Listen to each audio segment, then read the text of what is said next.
Right now, without realizing it, your brain is stealing time from you. Not metaphorically, not poetically, actually stealing it. A single year of your life today will be recorded, processed, and stored with less mental data than a single summer when you were 7 years old. Which means, in a very real way, this year is smaller than that summer. It takes up less space in your mind. It will feel shorter in memory than it did in the room. And one day, sooner than you think, you'll blink, and 30 years will have gone by like an afternoon. Nobody warns you about this. By the time you notice, it's already happening to you.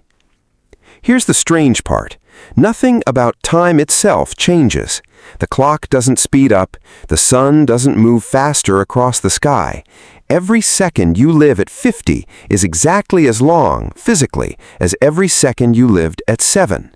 So why does it feel different? Why did one childhood summer feel like an eternity, endless afternoons, endless boredom, endless time, while an entire adult year now dissolves into a blur you can barely reconstruct? The answer isn't in the clock, it's in your brain, and it's darker than you'd expect. Here's what's really happening. Your brain doesn't measure time the way a clock does. It measures time the way a camera measures footage, by how much new information gets recorded. When you're 7 years old, almost everything is new. New smells, new sounds, new fears, new faces. Your brain is working overtime, laying down dense, detailed memories for nearly every waking hour.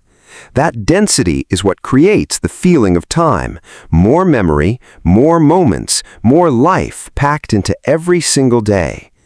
But as you age, the world stops surprising you. You've already tasted the food, already driven the route, already had the conversation, in some form, 100 times before. Your brain, sensing nothing new worth encoding, starts to skip. It compresses, it summarizes instead of records, and compressed memory feels like less time. This is where it gets unsettling, because if your brain only remembers what's different, then repetition is erasing you. Every day you spend on autopilot, same commute, same rooms, same routines, isn't just boring. It's being quietly deleted from your internal timeline, not stored, not lived in the way memory defines living, just passed through. Which means some people, without knowing it, are sleepwalking through years of their own existence. And here's the part almost nobody talks about. This isn't just about getting older. This is about how much of your life you'll actually get to keep. Because memory isn't just a record of your life. To your brain, memory basically is your life. If an experience isn't encoded, if it isn't novel enough, emotional enough, meaningful enough to leave a mark, then as far as your mind is concerned, it may as well not have happened at all. Which raises a question most people are too afraid to sit with. If you can't remember most of last year, did you actually live it, or did you just survive it? But then something even stranger emerges, something that reframes everything. Psychologists studying this effect noticed a pattern. The years people describe as flying by are almost always the years that looked the most stable on the outside. Steady job, familiar house, predictable weekends. Meanwhile, the years people remember as long, vivid, rich, almost expanded in memory are the chaotic ones. The move to a new city, the breakup, the diagnosis, the first year of a new job that terrified you every single day. Which means the very things we spend our lives trying to avoid, uncertainty, risk, disruption, are the things secretly stretching our time. And the comfort we chase, the stability we build our whole lives around, might be quietly shortening it. Let that sit for a second. The safer your life becomes, the faster it disappears. This is the part that turns unsettling into something closer to existential dread.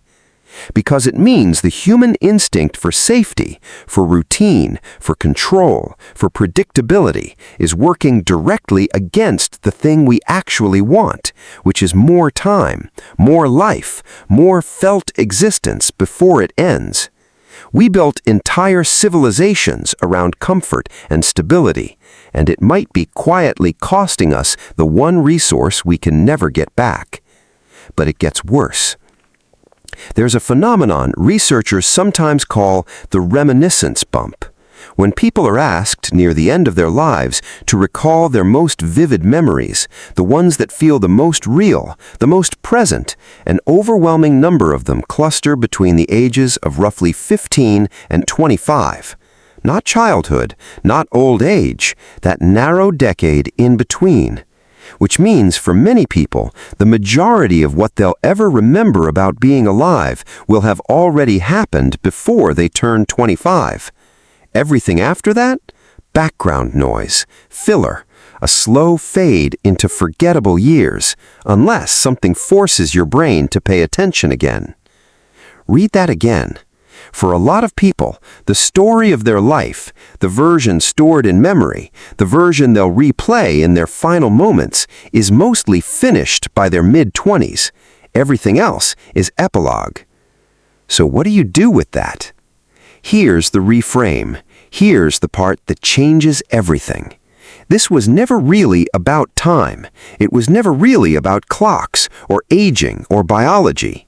This is about attention, about awareness, about whether you are encoding your life or simply letting it pass through you unrecorded.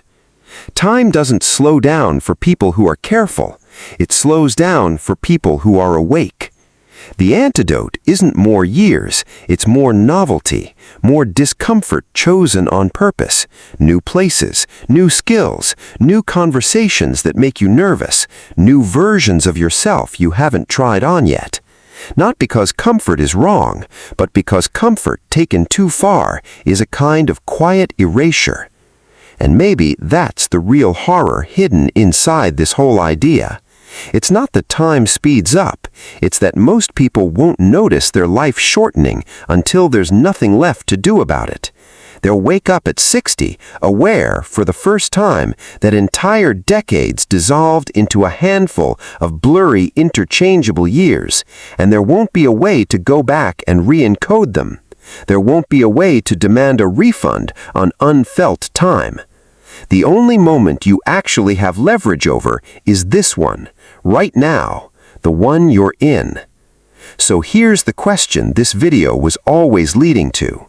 Not why does time feel faster as you age, but this: if your life is only as long as what you actually remember, how much of yours have you already lost without noticing it was even happening?